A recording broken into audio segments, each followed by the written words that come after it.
Alam ni Kang Taisan na may mga rusty sword ang bawat isang adventurer sa loob ng labyrinth. Pinapaliwanag niya ngayon kung paano makukuha ang skill na pain reduction. Sinabihan niya ang mga ito na tusukin ang kanilang braso gamit ang kanilang kanya-kanyang rusty sword.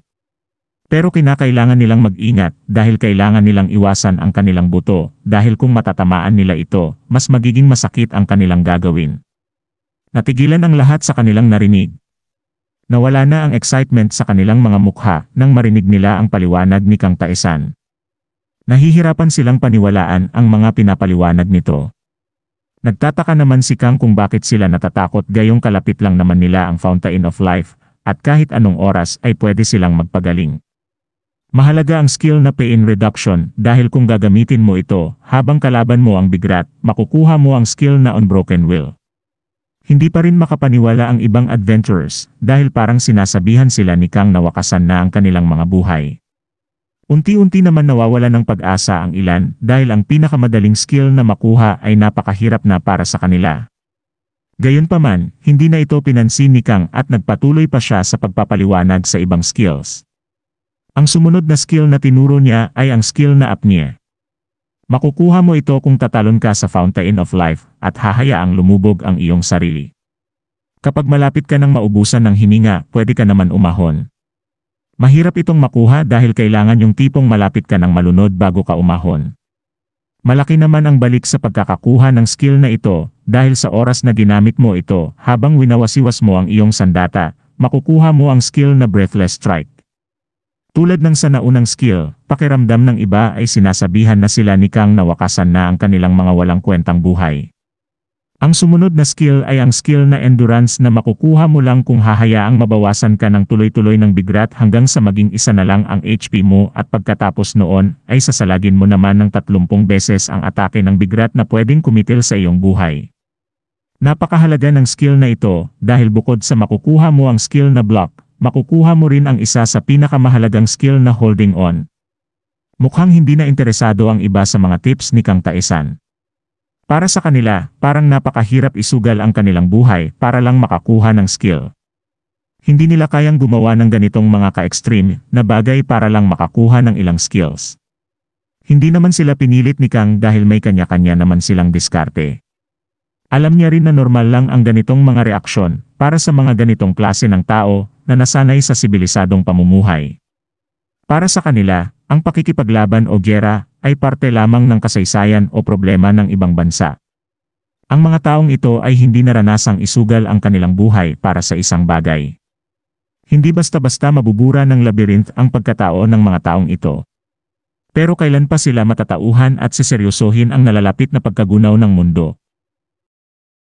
Nanghihinayang naman si Kang dahil malaking bagay kung mas maraming mga adventurers ang makakakuha ng mga skills na ito. Tinanong naman ni Lita iyon kung wala na bang ibang paraan para makuha ang mga skills na itinuro ni Kang. Sa kasamaang palad, walang siyang naiisip na ibang paraan para makuha ang mga ito. Gaya ng iba, nalungkot din si Lee at John pero may napansin si Kang nakakaiba sa mga ito. Kahit mahihirapan, susubukan ng dalawa gawin ang mga itinuro ni Kang Taisan sa kanila.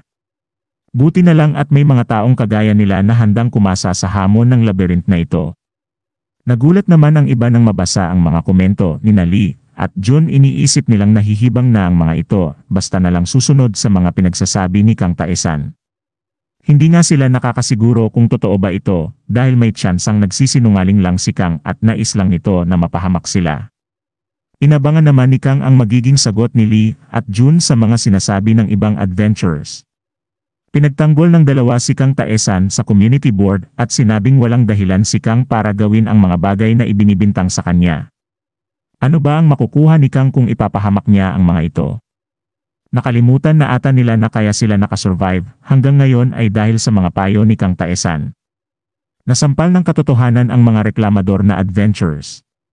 Natuwa naman si Kang Taisan sa sinabi ng dalawa at gumaan ang kanyang loob dahil nalaman niyang may ilan-ilan pa ring tao na maniniwala sa mga pinopost niya sa community board. Sinabi naman ni June na magsisimula siya sa mukhang mas madali para sa kanyang makuha ang skill na apnea. May lalabas naman na Windows system para warningan siya, kaya sa oras na makita niya ito, kinakailangan na niyang umahon kaagad. Mahihirapan lang siya dahil instinct niya mismong umahon ang makakalaban niya. Hindi makapaniwala ang iba dahil may mga adventurers na gagawa ng mga pinayo ni Kang Taesan. Tingin nila ay napakadesperado na ng mga taong ito.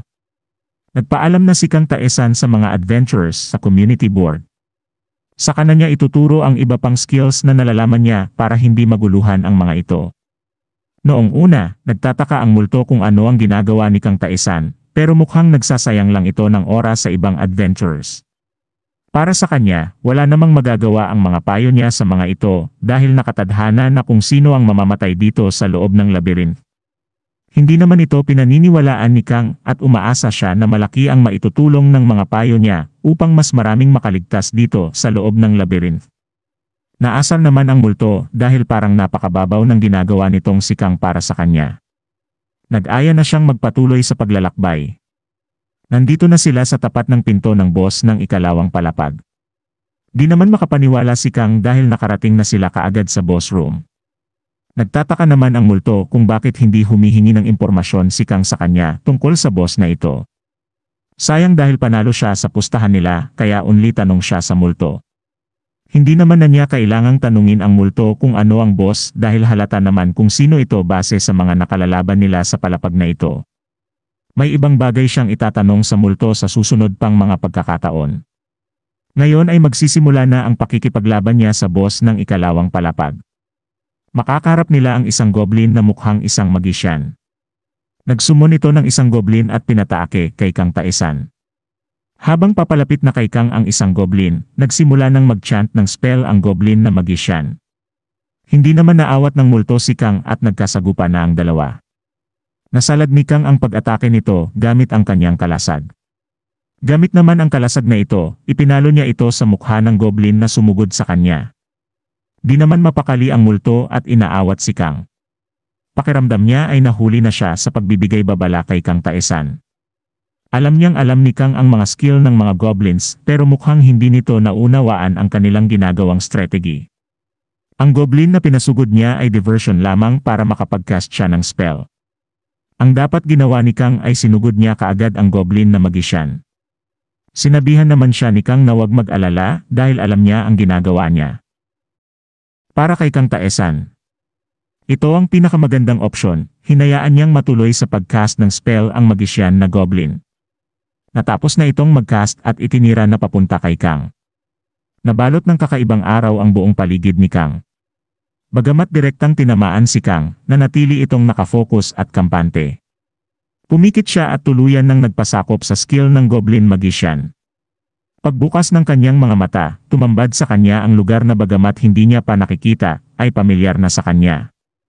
Ang lugar na ito ay napupuno ng mga masasamang alaala niya sa una niyang buhay. Walang humpay na sumisigaw ang tila mga bangkay ng taong sinisisi siya dahil easy mode ang kanyang piniling labyrinth, bagamat medyo sinisisi niya ang kanyang sarili, hindi naman siya gaanong tinatablan nito.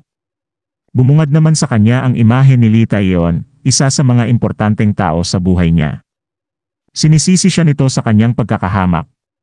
Sinasabi niyang pinabayaan siya ni Kang na mamatay mag-isa. Nakakaramdam ng kalungkutan si Kang, pero ang ganitong pang-guilt trip ay hindi natatalab sa kanya. Manhid na siya sa ganitong mga paninisi. Pakiwari ng multo, tuluyan nang natalo si Kang ng skill na ito. Makikita si Kang na nakaluhod habang walang malay at napapalibutan ng skill ng goblin magician. Nanghihinayang naman ang multo dahil malaki ang potensyal ni Kang at mukhang nasayang ito dahil hindi siya nakinig sa payo niya. Muling nagcast ng magic ang goblin para atakihin ang walang malay na si Kang Taesan. Unti-unti itong nag-ipon ng enerhiya at itinira patungo sa ating bida. Ngayon naman, tuluyan nang nagising si Kang at nadepensahan ang skill ng goblin. Minulat niya ang kanyang mga mata at winasak ang enerhiyang bumabalot sa kanya. Nagawa niya ang lahat ng ito dahil sa kanyang skill na Indomitable Spirit. Kaya pala siya nagpatama sa skill ng goblin. Nais niya lamang makuha ang skill na ito. Nagulat ang multo sa kanyang nasaksihan. Hindi siya makapaniwala na magagawang makalaya ni Kang sa skill na yon. Maging ang goblin magician ay nagulantang sa mga nangyari. Paunti-unti naman siyang nilalapitan ni Kang.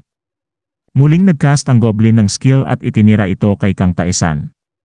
Pero madali na lang itong nasalag ni Kang dahil sa bagong kuha niyang skill.